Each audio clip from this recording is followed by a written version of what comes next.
الرحمن الرحيم والنازعات غرقا والناشطات نشطا والسابحات سبحا فالسابقات سبقا فالمدبرات أمرا يوم ترجف الراجفة تتبعها الرادفة قلوب يومئذ واجفة أبصارها خاشعة يقولون أئنا لمردودون في الحافرة أئذا كنا عظاما نخرة قالوا تلك إذا كرة خاسرة فإنما هي زجرة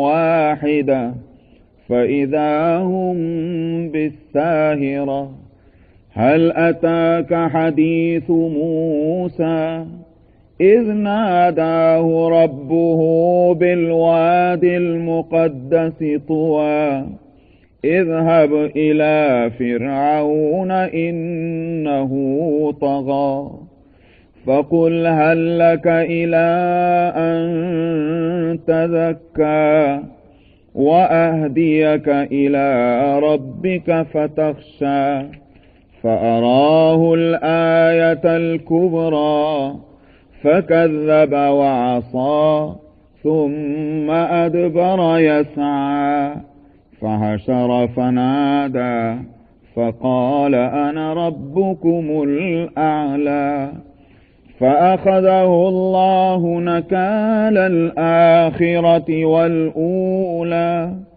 إن في ذلك لعبرة لمن يخشى صدق اللہ العظیم۔ اور اس مقام کو مقام محمود جو کہا گیا، یہ دراصل وہ جگہ چونکہ مخصوص ہوگی آپ کے لیے، اور آپ کی خصوصیات میں یہ بات ہے کہ کسی نہ کسی فارم میں لفظ حمد اپنے معنی کے لحاظ سے لگا ہوا ہے۔ مثلا آپ کا اسم گرامی محمد اور احمد، مادہ اس میں حمد کا ہے۔ اسی طرح سے آپ کی امت جو ہے اس کا نام ہے حمادون۔ قیامت میں یہ امت حمادون کے نام سے پکاری جائے گی۔ حماد سپر فارم ہے حامد کا، یعنی بہت حمد کرنے والی۔ نبی کریم صلی اللہ علیہ وسلم کا اسم گرامی جو احمد ہے وہ بھی اسی لیے، وہ بھی سپر فارم ہے جو ایک فرد کے لیے کہ بہت زیادہ حمد کرنے والے۔ تو نبی بہت حمد کرنے والا، اس کی امت اس کے صدقے میں حماد بنی، اور جو کتاب آپ کو دی گئی اس کتاب کی ابتدا الحمدللہ رب العالمین سے ہے۔ اس شریعت میں اہم ترین عبادت جو ہے وہ نماز ہے، اس نماز کی ابتدا جو ہے الحمدللہ سے ہے۔ ہماری ہر بات جس کو بات کہی جائے اس کے لیے آداب میں سے یہ ہے کہ اس کی ابتدا جو ہے وہ الحمد سے ہونی چاہیے۔ آپ نے فرمایا کل امر ذی بار لم یبدأ بحمد اللہ فهو اقطع۔ وہ اہم چیز جس کی ابتدا ہم سے نہ ہو وہ نامکمل ہے۔ اور قیامت میں آپ کے دست مبارک میں جو جھنڈا ہوگا، یہ آپ کی پہچان جس جھنڈے سے ہوگی، جس فلیگ سے ہوگی، اس فلیگ کا نام بھی لواء الحمد ہوگا، حمد کا جھنڈا۔ تو اب اس صورت میں جو مقام آپ کے لیے تجویز ہوگا اس میں بھی وہ حمد کی بات ہونی چاہیے، وہ ہے مقام محمود، یعنی وہ خود وہ مقام بن گیا ہے جو قابل تعریف ہے۔ اس لیے میں نے کہا کہ آپ کی خصوصیات میں سے ہے کہ حمد کہیں نہ کہیں آپ کے ساتھ لگی ہوئی ہے۔ فرمایا کہ یہ جو سورہ والنازعات، یہ بھی سورت مکی ہے، اور سورہ نبا کے شروع میں نے بتلایا تھا کہ آخر تک جتنی صورتیں ہیں یہ مکے کے ابتدائی دور کی ہیں، ابتدا سے لے کر متوسط دور تک، اور اس میں توحید اور رسالت اور قیامت کا مضمون ہی جو ہے اصل چلا آ رہا ہے، بلکہ حقیقت یہ ہے کہ علوم قرآنیہ کے جو ماہرین ہیں، مفسرین یا جو بھی کہیے اہل الاصول، ان کا کہنا یہ ہے کہ مکی سورتوں میں یا مکی آیتوں میں اور مدنی جو حصہ ہے قرآن کا، اس میں فرق ہے بھی یہی۔ فرق معنوی کے لحاظ سے، مضمون کے لحاظ سے یہ ہے کہ مکی آیتوں میں، جبکہ مکی آیتیں اور مکی صورتیں ان کو کہا جائے جو قبل ہجرت نازل ہوئی ہیں، اور مدنی صورتیں اور آیتیں ان کو کہا جائے جو بعد ہجرت نازل ہوئی ہیں، اگرچہ وہ مدینے میں ہوں یا مدینے میں نہ ہوں۔ مثلا فتح مکہ کے موقع پر، فتح مکہ کے موقع پر جو آیت نازل ہوئی اس کو بھی مدنی کہا جائے گا، اس لیے کہ وہ بعد ہجرت اس کا نزول ہوا ہے۔ تو فرق ان دونوں کے اندر کیا ہے؟ فرق یہ ہے کہ مکی جو حصہ ہے قرآن کا، اس میں زیادہ تر مضمون ہے توحید، رسالت اور قیامت کا، کہیں کہیں کچھ احکام بیان کر دیے گئے، ایک تو یہ، اور جہاں احکام بھی بیان ہوئے وہاں صرف اجمال ہے۔ مثلا نماز کا مسئلہ ہے، نماز پڑھنے کا، یا اسی طرح سے زکوٰۃ کا مسئلہ ہے وغیرہ وغیرہ، کچھ نہیں، بس اس کا تذکرہ ہے، لیکن تفصیلات کچھ بھی نہیں۔ مدنی حصہ جو ہے اس میں عقیدے کی بات ہے ضرور، مگر غالب حصہ اس میں جو ہے وہ احکام کا ہے، اور احکام بھی تفصیل کے ساتھ ہے۔ تو اس لیے چونکہ مکی صورتیں ہیں، اس لیے عقیدہ کی بات اس میں آنی ہے۔ بھئی عقیدہ پہلے صحیح ہوگا تب تو عمل کی بات ہوگی، عقیدہ کے بغیر عمل کی بات کرنے بیٹھ جائیں گے تو بات ہوا میں اڑ جائے گی۔ اسی لیے جو لوگ ہم سے آ کر پوچھتے ہیں کہ صاحب فلانے یہودی سے بات کر رہے تھے، فلانے کرسچین سے بات کر رہے تھے، اور فلانے غیر مسلم سے بات کر رہے تھے، اور بات فلانی نکلی، اب ہم اس کا جو ہے وہ ہم سے پوچھتا ہے اس کے بارے میں، تو اس کا کیا جواب؟ میں اس کو یہی کہا کرتا ہوں کہ اسلام کی جزئیات جو ہیں اس کے تعلق سے تم غیر مسلم سے بات مت کیا کرو۔ وہ جب تک کہ فلسفہ اسلام کو اس نے سمجھا نہیں ہے، جو بیسک چیزیں ہیں جب تک اس کا علم اس کو نہیں ہے اور وہ اس کے اندر نہیں اتر سکی ہیں، وہ جزئیات کو کیسے سمجھے گا؟ وہ سمجھ میں نہیں آئے گا۔ جزئیات جو ہیں ان کی مثال ایسی ہے جیسے پتے ہیں ایک درخت کے، تو آپ درخت کو ایک طرف ہٹا کر رکھتے ہیں، پتوں پہ جو ہے اپنی پوری توجہ اور اپنا وقت لگائیں، فضول بات ہوگی۔ بات کو جڑ سے لے کے چلنا ہے، تب تو بات سمجھ میں آتی چلی جائے گی۔ رشتے، کیونکہ جڑ اصل ہے، اس کے بعد تنا ہے، تو اس میں سے شاخیں نکل رہی، تو شاخوں کے اوپر پتے ہیں، یہ رشتہ ہے۔ آپ پتوں کا رشتہ جو ہے ڈائریکٹ جڑ سے نہیں لگا سکتے، بلکہ وہ جو سلسلہ ہے اس سلسلے سے آپ کو چلنا پڑے گا۔ تو غیر مسلموں سے بات عقیدے کی کیجیے، اس کے سوا اور کچھ نہیں۔ کبھی بات جو ہے وہ عقیدے کی کر لو، جتنی بحثیں کرنی ہیں، جتنے دلیلیں چاہیے وہ لے لو، لیکن اب اس کے بعد جزئیات، اس کے لیے جب تم نے مان لیا کہ اللہ ہے، مان لیا کہ قرآن اللہ کی کتاب ہے، مان لیا کہ محمد اللہ کے صلی اللہ علیہ وسلم اللہ کے رسول ہیں، اب یہ ماننا بہت آسان ہے کہ اگر نبی کریم صلی اللہ علیہ وسلم نے فرمایا کہ دن میں 5 نمازیں ہیں، اور صبح کی نماز میں 2 رکعتیں ہیں، اور ظہر کے اندر 4 رکعتیں مثلا ہیں وغیرہ، سمجھنا آسان ہے۔ اور اگر یہ نہ مانو کہ محمد صلی اللہ علیہ وسلم اللہ کے رسول ہیں، اب آپ سمجھائیے کہ ظہر کے اندر 4 رکعتیں کیوں ہیں؟ کیا سمجھائیں گے؟ وہ سمجھ آنے والی بات ہے نہیں۔ ظہر میں 4 رکعتیں کیوں ہیں؟ کیسے سمجھائیں گے آپ؟ یہ اس کے سوا اور کوئی صورت سمجھانے کی نہیں کہ مان لو کہ محمد صلی اللہ علیہ وسلم اللہ کے رسول ہیں۔ اب یہ بات ہماری ذمہ داری کی ہے کہ ہم یہ ثابت کر دیں کہ محمد صلی اللہ علیہ وسلم نے ظہر میں 4 رکعتیں بتلائیں، ختم ہوگی بات سمجھنا آسان ہوگا۔ اس لیے میں نے کہا کہ جو مکی صورتیں ہیں اس میں عقیدے کی بات ہے، کیونکہ وہاں واسطہ ان لوگوں سے جو کافر ہیں۔ تم اگر مان جاؤ گے اس کو تو پھر ہم تم سے بات کریں گے تم کو کیا کرنا ہے۔ اب جب تم نے یہی نہیں مانا کہ اللہ کون ہے اور اللہ کے رسول کون ہے، تو وہاں اس لیے یہ 3 باتیں زیادہ بیان کی گئی ہیں، ایک ہے توحید کا مسئلہ، ایک ہے رسالت کا اور قیامت کا۔ اور قیامت کے مسئلہ جو ہے، جیسے میں نے سورہ نبا کے شروع میں کہا تھا کہ وہ مسئلہ ایسا ہے کہ وہ حلق کے نیچے اتر نہیں رہا تھا۔ کیوں نہیں اتر رہا تھا؟ اس لیے کہ اس کے ماننے کا مطلب کیا ہوا؟ اس کے ماننے کا مطلب یہ ہوا کہ صاحب آپ حلال کی بھی فکر کریں اور حرام کی فکر میں بھی لگ جائیں، اور دنیا کی یہ لذتیں جو ہیں کہ جو حرام اور حرام کے فرق کو، حلال اور حرام کے فرق کو سمجھنے نہیں دے رہی ہیں، لذتوں کا یہ طلب، یہ دراصل یہ آدمی کی سمجھ کو درست کر دیتی ہے قیامت کی فکر، اس لیے اس پر زیادہ زور دیا گیا۔ یہاں بھی وہی مضمون ہے، فرمایا والنازعات غرقا، قسم کھائی اللہ نے، قسم ہے نکالنے والوں کی ڈوب کر۔ پہلے ترجمہ پڑھتے چلیے، گہرائیوں میں غرقن جو گہرائیوں میں چاہے. اس لیے کوئی کسی چیز کو آپ کہتے ہیں جب کوئی چیز پانی میں ڈالے وہ نیچے ڈوب جائے تو آپ کہتے ہیں غرق ہو گئی. تو غرقن کا مطلب گہرائیوں میں جا کر. والنازعات نزع ينزع کے معنی آتے ہیں نکلنے کے. جب کسی کو سکرات ہوتے ہیں آپ کہتے ہیں نزع کا مطلب کیا ہے؟ روح نکل رہی ہے. تو قسم ہے ان کی جو گہرائیوں میں جا کر نکالتے ہیں. والناشطات نشطا اور جو آہستگی کے ساتھ نکالتے ہیں نرمی کے ساتھ. والسابحات سبحا اور فرمایا کہ قسم ہے ان کی کہ جو بڑی تیزی کے ساتھ جو ہیں وہ تیرتے ہیں لپکتے ہیں. سبحا یسبحو کہتے ہیں پانی کے اندر تیرنے کو جس تیراکی جو ہے سوئم کرنا وہ ہے سبحا یسبحو. تو قسم ہے ان کی کہ جو رواں دواں ہیں جاتے ہیں دوڑتے ہیں مطلب یہ جیسے آدمی تیر رہا ہے. فالسابقات سبقا اور پھر جلدی کرتے ہیں کہیں میں تعمیل حکم میں جو کام سپرد ہے اس کام کے کرنے میں. سبقن سابقات لپکنا کسی چیز کی طرف جلدی کرنا کہ ایک کام کو کرنے میں. فالمدبرات امرا اور پھر جو معاملات سپرد ہیں ان کے انتظام میں لگتے ہیں. یہ کن کا تذکرہ ہے؟ یہ تذکرہ ہے فرشتوں کا. زیادہ مفسرین اسی طرف گئے. فرشتوں کا تذکرہ ہے. کیا مطلب؟ یعنی چونکہ ثابت جو کرنا ہے یوم آگے پڑھ لیجئے یوم ترجف الراجفہ جس دن وہ ایک جھٹکا آئے گا زلزلہ آئے گا.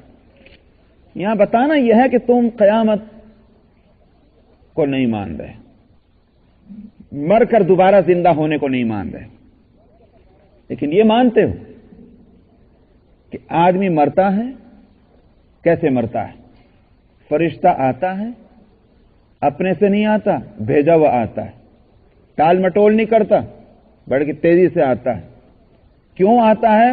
اس لیے کہ کام اس کے سپرد دیا کہ اس کی جان نکال لو. سیکنڈ بھر کا فرق نہیں ہوتا. قرآن نے تو بتایا ہے یہ مشرکین بھی اس بات کو مانتے ہیں. جس کا جو ٹائم مقرر ہے اسی پہ ہو جاتا ہے. یہ سب مانتے تھے. کافر بڑے سے بڑا کافر بھی اس بات کو مانتا ہے بس اس کا وقت یہی لکھا ہوا تھا. سب یہی کہتے ہیں. تو فرشتہ آتا ہے وقت پر آتا ہے بھیجا ہوا آتا ہے اور اس میں ٹال مٹول نہیں کرتا. جس کے سپرد ہے وہی وہ کام کرتا ہے جان نکالتا ہے. تم اس بات کو مانتے ہو تو کیا عجیب بات ہے کہ جس کو جان نکالنے کے لیے مقرر کیا گیا جن فرشتوں کو تو کیا انہی فرشتوں کو اس کام کے لیے اللہ مقرر نہیں کر سکتے کہ جاؤ ان کی جان ڈال کر ان کو اٹھا لو. زندہ میں کہ جان نکالنا تو اللہ ان سے کام لے رہے ہیں اور وہ فرشتے کام کر رہے ہیں لیکن وہ فرشتے جو ہیں یہ کام نہیں کر سکیں گے اللہ کے حکم سے کہ جاؤ اسی بندے کے اندر جا کر یہ جان ڈال دو تاکہ وہ اٹھ کھڑا ہو. یہ کوئی سمجھ میں نہیں آتے تمہارے. اسے فرمایا ان کی قسمیں کھائی گئی انہی فرشتوں کی جن فرشتوں کی کارگزاریوں کو مشرکین بھی مانتے تھے.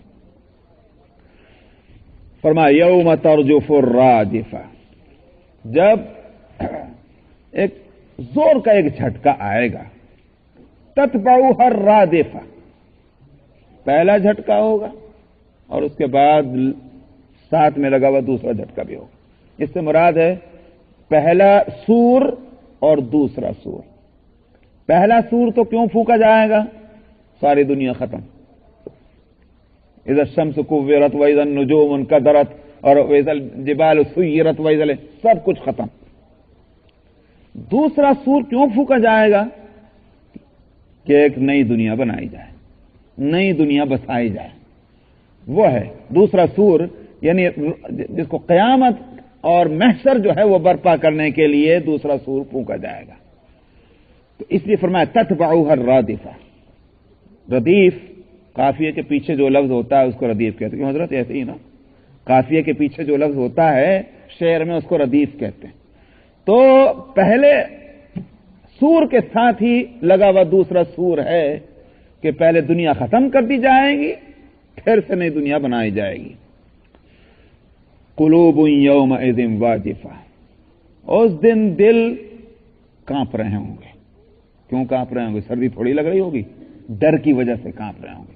خوف اور دہشت کی وجہ سے کانپ رہے ہوں گے. ابصارھا خاشعہ اس دن آنکھیں جو ہیں وہ پتھرائی ہوئی نیچی نظریں ہوں گی. کیوں؟ دیکھیں تو کیا دیکھیں؟ دیکھنے کے لیے ہمت کس میں ہے آنکھ اٹھا کر دیکھنے کی؟ تو اس وقت آنکھیں ذلت کی وجہ سے نیچے ہوں گی، خشوع. یقولون انا لمردودون فی الحافرہ، آج یوں کہتے ہیں کہ کیا ہم مرنے کے بعد پھر دوبارہ واپس بھیجے جائیں گے. حافرہ یہ جس کا اگر ٹھیک ترجمہ کیا جائے تو الٹے پاؤں، کیونکہ حفر کہتے ہیں کھر کو، یہ جانور کی جو کھریں ہوتی ہیں پیر میں اس کو کہتے ہیں حفر. تو فی الحافرہ کا مطلب کیا ہوا؟ کیا ہم پھر الٹے پاؤں واپس دوبارہ لوٹا دیے جائیں گے مرنے کے بعد؟ اذا كنا عظاما نخرا، جبکہ ہماری ہڈیاں بھی بوسیدہ ہو چکی ہوں گی، رات بن گئی ہوگی جن ہڈیوں کی، تو بھلا دوبارہ پھر اٹھ جائیں گے. قالوا تلك اذا كرة خاسرة، مذاق اڑاتے ہوئے یوں کہتے ہیں ارے صاحب تو پھر تو وہ دوبارہ اٹھنا بڑا نقصان کا ہو جائے گا. یہ مذاق اڑاتے ہوئے اول تو مان نہیں رہے، لیکن اگر مان لیا تو صاحب تو پھر تو واقعی نقصان ہے، خسارہ ہی خسارہ ہے. جیسے مثال کے طور پر اگر کوئی شخص کہے کہ بھئی وہاں مت جانا، وہاں جو ہے وہ آگ لگ رہی، اور کوئی شخص نہ مانے، جھوٹ ہے بالکل، کہ ہاں میں دیکھنا وہاں مت جانا وہاں آگ لگ رہی، اس کا مطلب کیا ہوا؟ مذاق اڑا رہا ہے. تو ایسے ہی یہاں اللہ سبحانہ و تعالی ان کی اس مذاق والی بات کو بھی نقل کر رہے ہیں. قالوا تلک اذا کرۃ خاسرہ، تو کہتے ہیں تب تو وہ دوبارہ اٹھنا بڑے نقصان کا ہوگا. آگے اس بات کو بتلانے کا منشا یہ ہے کہ تم یہ سمجھتے ہو کہ دنیا کا ختم ہونا پھر دنیا کا بننا کوئی بہت بھاری، بڑا مشکل، بڑا دیر طلب کام ہے. ہم گھر بناتے ہیں تو مہینوں لگ جاتے ہیں، کپڑے سیتے ہیں تو ایک عرصہ لگ جاتا ہے، لیکن یہ زمین سے لے کر آسمان تک ختم بھی ہو جائے گا اور پھر دوبارہ بنا بھی دیا جائے گا. کیسے ہوگا؟ اللہ تعالیٰ فرماتے ہیں فَإِنَّمَا هِيَ زَجْرَةٌ وَاحِدَةٌ، اللہ میاں کو اس کے لیے کوئی فیکٹریاں تھوڑی بنانی پڑیں گی تباہ کرنے کے لیے یا اس کو دوبارہ بنانے کے لیے. اللہ کی ایک ڈانٹ ہوگی، اس ڈانٹ ہی سے وہ بگڑ بھی جائے گا، اسی کی ایک ڈانٹ سے جو ہے وہ یہ سارا عالم پھر سے بن جائے گا. یہ ہے فَإِنَّمَا هِيَ زَجْرَةٌ. ڈانٹنے کا مطلب کیا ہے؟ ڈانٹنے کا مطلب ہے ایک آرڈیننس دے دینا، آرڈر دینا. اللہ کا ایک مرتبہ فرمانا ختم، بس ختم، دوبارہ بن جائے بن جائے. یہ ہے، اس میں کچھ دیر نہیں لگی تھی، اللہ کے لیے کوئی مشکل نہیں. فَإِنَّمَا هِيَ زَجْرَةٌ وَاحِدَةٌ فَإِذَا هُمْ بِالسَّاهِرَةِ. اس روز یہ سب کے سب اٹھ کھڑے ہوں گے، جس روز اللہ کی وہ ڈانٹ ہوگی پھر دوبارہ زندگی ہو جائے سب کھڑے ہو جائیں گے، ذرا دیر نہ ہوگی. هَلْ أَتَاكَ حَدِيثُ مُوسَىٰ، یہاں سے قیامت کے واقعات کو سنا کر اور پھر آگے بھی پھر قیامت کے اس مضمون کو کنٹینیو کرتے ہوئے بیچ میں یہ بتایا جا رہا ہے کہ دو ہی صورتیں ہوا کرتی ہیں، یہ بات مانی جائے یا نہ مانی جائے. انجام بھی دونوں کے مختلف ہوتے ہیں، ماننے والوں کا انجام دوسرا ہوتا ہے، نہ ماننے والوں کا دوسرا ہوتا ہے. یہ ناممکن ہے کہ باتیں دو ہوں اور ماننے اور نہ ماننے کا انجام ایک ہو، یہ نہیں ہو سکتا. دو باتوں کو یا تو ایک کہہ لو تو پھر ماننے اور نہ ماننے کا انجام بھی ایک مان لو، لیکن باتیں دو ہیں تو ماننے اور نہ ماننے کا انجام کیسے ہوگا؟ یعنی قیامت ہوگی یا قیامت نہیں ہوگی، یہ دو باتیں ہیں، ایک نہیں ہے. جب یہ دو باتیں ہیں تو قیامت ہوگی کہ ماننے والوں کا انجام اور نہ ماننے والوں کا انجام بھی دو ہونے. اس لیے فرما رہے ہیں کہ ایک تم سے پہلے ایک مشہور قوم گزر چکی ہے، تم بھی خوب جانتے ہو، اور وہ ہے قوم موسیٰ. قوم موسیٰ مت سمجھیے کہ صرف یہودی ہیں، بلکہ وہ حضرت موسیٰ علیہ السلام کے بعد نبی کریم صلی اللہ علیہ وسلم تک یہ سب کی سب قوم موسیٰ کہلائے گی. کیوں؟ اس واسطے کہ تورات ہی کی شریعت تو چلی آ رہی ہے آگے تک، سارے انبیاء اسی کی تو تبلیغ کر رہے ہیں حضرت موسیٰ علیہ السلام کے بعد. اس لیے وہ سب بنی اسرائیل جو حضرت موسیٰ علیہ السلام کے بعد ہیں ایک زبردست قوم ہے، ایک طویل عرصے تک رہنے والی ایک قوم ہے. لیکن ان میں جن لوگوں نے قیامت کی بات کو نہیں مانا، نبی کی نبوت کو تسلیم نہیں کیا اپنے زمانے کے، کیا ہوا ان کا انجام؟ ان کو بتلا کر کے سمجھانا یہ ہے اب تمہارے لیے بھی فیصلہ جو ہے وہ تمہارے ہاتھ میں ہے. تم مان کر کے اپنا راستہ درست کرنا چاہتے ہو اور یہ نہ ماننے والوں کے صف میں جا کر کے وہی انجام دیکھنا چاہتے ہو جو ان کا ہوا. فرمایا هل اتاک حدیث موسیٰ، کیا آپ کو موسیٰ کی بات پہنچی؟ مطلب یہ ہے کہ کئی مرتبہ پہنچ چکی ہے، لیکن یہ متوجہ کرنے کے واسطے یہ انداز ہوتا ہے سوال کرنے کا. اذ ناداہ ربہ بالواد المقدس طویٰ، جس وقت پکارا تھا اس کو اس کے رب نے ایک مقدس وادی میں جو اس کا نام ہے طویٰ، وہاں اللہ نے پکارا اور پکار کر کے کیا فرمایا؟ اذهب الى فرعون انه طغى، نبوت دی، اور نبوت دے کر کے جو کام مقرر کیا گیا وہ یہ کہ فرعون کے پاس جائیے، اس لیے کہ وہ سرکش ہو چکا ہے. انه طغى فقل هل لك الى ان تزكى، اور پھر اس سے جا کر کہو کیا تیرے لیے موقع ہے کہ تو پاک بازی اختیار کرے، پاکی اختیار کر لے. دیکھیے یہاں علماء بہت اچھی بات کہتے ہیں، یہاں بھی اور سورہ طٰہٰ میں بھی. سورہ طٰہٰ میں حضرت موسیٰ علیہ السلام اور حضرت ہارون علیہ السلام کو یہ حکم دیا گیا کہ جاؤ فرعون کے پاس، اذهبا الى فرعون انه طغى، اور آگے وہاں ہدایت کیا فرمائی؟ فقولا له قولا لینا لعله يتذکر او یخشی، تم دونوں اس سے ذرا نرم بات کہنا، شاید کہ وہ اس کو کچھ نصیحت حاصل ہو اور وہ ڈر جائے. نرم بات کہنا. یہاں بھی ایک کہا جا رہا ہے جا کے اس سے کہنا کیا گنجائش ہے تیرے پاس اس بات کی کہ تو پاکی کا راستہ اختیار کر لے. میں نے کہا کہ علماء یہ کہتے ہیں کہ فرعون سے بڑا تو کوئی کافر اب ہے نہیں، اس لیے کہ اس نے تو خدائی کا اعلان کر دیا تھا، اس سے بڑا کون کافر ہوگا. جب فرعون جیسے بڑے کافر کی ہدایت اور تبلیغ اور رہنمائی کے لیے اور اس کی نصیحت کے واسطے اللہ فرماتے ہیں موسیٰ علیہ السلام کو جو جلیل القدر پیغمبر ہیں کہ نرم بات کہنا جا کر، تو پھر ہم نہ تو موسیٰ ہیں اور ہمارے مخاطب نہ فرعون ہیں. سمجھ میں آیا؟ نہ تو ہم موسیٰ ہیں اور نہ ہمارے مخاطب فرعون ہیں. ہمیں کیا حق ہے کہ ہم ڈنڈے مار مار کر کسی کو ٹھیک کرنا چاہیں؟ ہمیں تو اور بھی جا کر کے حکمت کے ساتھ، سمجھ میں آیا، اور نرمی اختیار کر کے کسی کو بات بتانی ہوگی، تب اس کے بعد سمجھ میں آئے گی. اگر ڈانٹ ڈپٹ کر کے اور ڈنڈے مار کر کسی کو رستے پہ لانا ہو تو یہ کام تو ہم سے پہلے نبی کر چکے ہوتے. لیکن انبیاء نے ڈنڈے مار کر کسی کو دعوت نہیں دی ہے، بلکہ دعوت دی ہے بہت ہمدردانہ طریقے پر اور بھائی چارگی کے طریقے پر، پیار اور محبت سے، نرمی کے ساتھ، تب وہ جو ہے وہ بات ان تک پہنچے گی. تو فرمایا کہ حل لک الی ان تزکا واہدیک الی ربک فتخشی، اور میں تیری رہنمائی کروں. اگر تو پاکی کا راستہ اختیار کرنے کو تیار ہو جائے تو میں تیری رہنمائی کروں. فتخشی، تو اس سے کیا ہوگا؟ تیرے دل میں خوف خدا پیدا ہوگا، اور خوف خدا جب پیدا ہو جائے تو پھر تو آدمی کے لیے اپنا راستہ صحیح کر لینا اور اپنے زندگی کے طریقے کو درست کر لینا بہت آسان ہو جاتا ہے. فَأَرَاهُ الْآيَةَ الْكُبْرَى، موسیٰ علیہ السلام نے اس کو فرعون کو ایک بڑی نشانی دکھلائی، یعنی ایسی نشانی کہ جس کے بعد اس بات کے ماننے میں کوئی تعمل نہیں ہونا چاہیے تھا کہ یہ موسیٰ اللہ کے رسول ہے. اور وہ نشانی کون سی تھی؟ عصا اور ید بیضا. اس نشانی کو دیکھنے کے بعد اگرچہ اس نے یہ کہا کہ یہ جادو ہے، مگر اس کا ضمیر اندر سے خود کہہ رہا تھا کہ میں جو کچھ کہہ رہا ہوں حقیقت وہ نہیں ہے. بالکل اس کا ضمیر، قرآن شریف نے جہاں جہاں اس کی اس مجلس کا جو حال نقل کیا ہے اس سے سمجھ میں آتا ہے کہ وہ فرعون تو کانپ گیا تھا اس وقت جس وقت موسیٰ علیہ السلام نے اپنی تقریر پیش کی اور تقریر کے ساتھ اپنا معجزہ دکھلایا. تو وہ خوفناک تھا کہ نہیں تھا، مگر اس کی یہ شان کہ یہ نبی کا معجزہ ہے، یہ شان اس پر کھل چکی تھی. تو اس لیے بڑی نشانی، فَأَرَاهُ الْآيَةَ الْكُبْرَى، موسیٰ علیہ السلام نے اس کو ایک بڑی نشانی دکھلائی. فَكَذَّبَ وَعَصَىٰ، اس نے نہ مانا، جھٹلا دیا اور نافرمانی کی راہ اختیار کی. ثُمَّ أَدْبَرَ يَسْعَىٰ، اور فرماتے ہیں کہ پھر وہ پلٹا کہیں کے لیے؟ اس کے مقابلے کی کوششیں کرنے کے واسطے.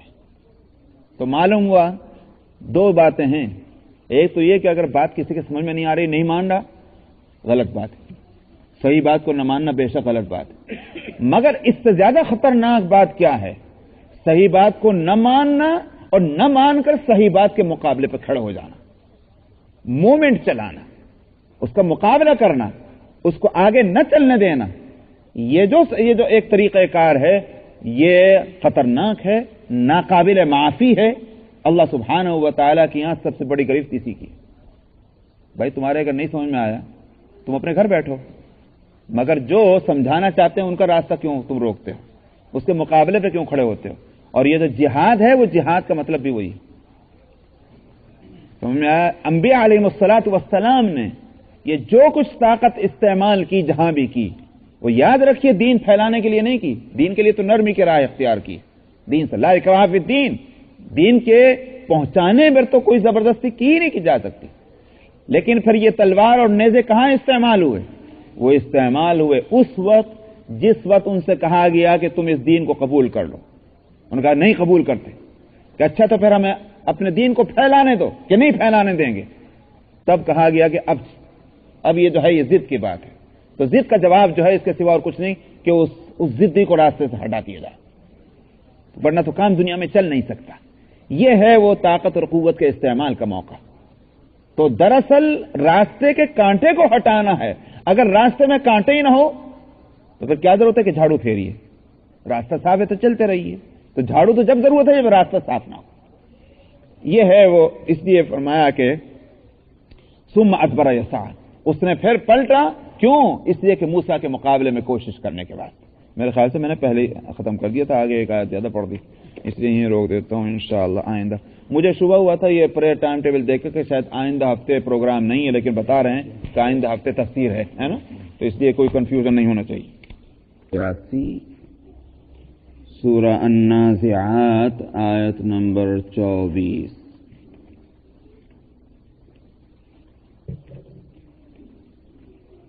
اعوذ باللہ من الشیطان الرجیم، بسم اللہ الرحمن الرحیم، فقال انا ربکم الاعلی فأخذه الله نكال الآخرة والأولى إن في ذلك لعبرة لمن يخشى أأنتم أشد خلقا أم السماء بناها رفع سمكها فسواها وأغطش ليلها وأخرج ضحاها والأرض بعد ذلك دحاها أخرج منها ماءها ومرعاها والجبال أرساها متاعا لكم ولأنعامكم فإذا جاءت الطامة الكبرى يوم يتذكر الإنسان ما سعى وبرزت الجحيم لمن يرى فأما من طغى وآثر الحياة الدنيا فإن الجحيم هي المأوى وأما من خاف مقام ربه ونهى النفس عن الهوى فإن الجنة هي المأوى يسألونك عن الساعة أيان مرساها فيم أنت من ذكراها إلى ربك منتهاها إنما أنت منذر من يخشاها كأنهم يوم يرونها لم يلبثوا إلا عشية أو ضحاها صدق اللہ العظیم۔ بیچ میں ذکر آیا تھا فرعون کا، قیامت کے تذکرے کو بیچ میں روک کر اور یہ بتلانے کے لیے کہ منکر قیامت کا حشر دنیا میں کیا ہوا، اگرچہ وہ زبردست طاقت اور قوت اور اقتدار والا تھا، تو اس کی سرکشی کا عالم یہ تھا کہ اس نے صرف کفر ہی نہیں کیا بلکہ اللہ کی مد مقابل اپنے کو بنا دیا۔ فقال انا ربکم الاعلی، اس نے کہا کہ میں تمہارا سب سے بڑا رب ہوں۔ میں نے گزشتہ ہفتے کہا تھا کہ اس کے رب کہنے کے معنی یہ نہیں ہے کہ اوروں کے معبود ہونے سے وہ منکر تھا۔ میں نے بتلایا تھا کہ مصر میں فرعون کے زمانے میں بت پرستی ہوتی تھی اور فرعون اس کو جانتا بھی تھا، بلکہ فرعون بھی یہ عقیدہ رکھتا تھا کہ بت پرستی صحیح ہے، وہ بھی کچھ بتوں میں عقیدہ رکھتا تھا۔ تب اب اپنے آپ کو وہ انا ربکم الاعلی جو کہتا تھا وہ اس لحاظ سے کہ اقتدار اعلی اس سرزمین میں میرے ہاتھ میں ہے، میرا حکم نافذ ہوگا۔ تب اس صورت میں یہ آ کر کہنا کہ بھئی اللہ کی بات مانو، تو میرے آگے کس کا حکم یہاں چلنے والا ہے؟ اس سرزمین میں سب سے بڑا حکم میرا چلنا ہے۔ قرآن نے اس کے لیے لفظ لائے یہاں رب۔ معلوم ہوا کہ جن معاملات میں اللہ، یہ ایک بہت اہم نقطہ ہے جس کو بتا رہا ہوں، جن معاملات میں اللہ سبحانہ و تعالی کا حکم ہو چکا ہے ان معاملات میں اللہ کی بات کو چھوڑ کر کسی کی بات کو ماننے کے معنی کیا ہیں کہ تم اس کو رب بنا رہے ہو۔ یا کوئی شخص یہ کہے کہ میری بات مانو اور اس معاملے میں اللہ سبحانہ و تعالیٰ کا حکم موجود ہے اور وہ اللہ کے حکم کے برخلاف دوسرا حکم دے رہا ہے، اس کے معنی یہ ہے کہ وہ اپنے کو رب قرار دے رہا ہے۔ تو فرعون جو ہے وہ کسی اور کے معبود ہونے سے منکر نہیں تھا، بلکہ یہ کہ حکم میرا نافذ ہوگا، حکم جس کا ہوگا وہی رب ہے۔ انا ربکم الاعلی، یہ مطلب تھا۔ تو اس لیے اللہ سبحانہ و تعالی نے اس کے اسی جملے کو نقل کیا ہے، فَأَخَذَهُ اللَّهُ نَكَارَ الْآخِرَةِ وَالْأُولَى۔ اللہ کی اس صفت کے مد مقابل جو اپنے آپ کو لا کر کھڑا کرے، اس شان کے مد مقابل، یعنی رب تو اللہ ہے جو اپنے آپ کو اس مقام پر لائے، تو دنیا میں اگر انسان اپنے مد مقابل کو گوارا نہیں کرتا اور لوگ اس کو حق پر سمجھتے ہیں کہ جو اپنے مد مقابل کو گوارا نہ کرے، اللہ سبحانہ و تعالیٰ اپنے مد مقابل کو کیوں گوارا کریں گے؟ تو اس لیے فرمایا فَأَخَذَهُ اللَّهُ نَكَارَ الْآخِرَةِ وَالْأُولَى، اللہ نے اس کو دنیا اور آخرت کے عذاب میں پکڑ لیا۔ تو دنیا کا عذاب تو کیا ہوا؟ غرق سمندر، اور آخرت کا عذاب ہو اس کے لیے جہنم ہے کہ اللہ نے اس کے لیے تیار کر رکھی۔ ان فی ذلک لعبرۃ لمن یخشی، اس عذاب میں مبتلا کرنے سے دنیا میں اس شخص کے لیے عبرت کا سامان ہے کہ جس کے دل میں اللہ کا ڈر ہو۔ جو نڈر ہو تو ہزار حادثے ہو جائیں وہ دوسری تعویل کر لے گا، لیکن یوں نہیں سمجھنے کا یہ اللہ کا عذاب ہے۔